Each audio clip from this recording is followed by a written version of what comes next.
This is the supreme leader of the indigenous people of Biafra, the prophet of our time, Nnamdi Kanu, and the holy city of David. Yeah, it's in the world. It's in the Western world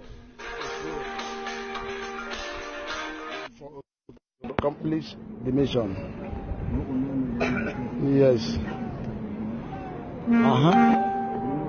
We told you that we are coming and we are here. On a bonne lock while I have or a Nnamdi Biafra. So, check out the marathon.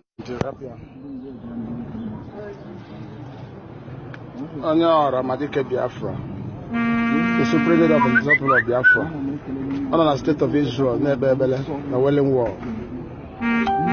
On our book Kabiama, come as we folk with an anchor. Yes, sir. I We are here. We are here. This is iPod. It is not people of Biafra worldwide. Onye afọ na-ekwu okwu onye amụma ebe anọ Nnamdi Kanu ebe dike ndị Igbo niile ọ ya dị efa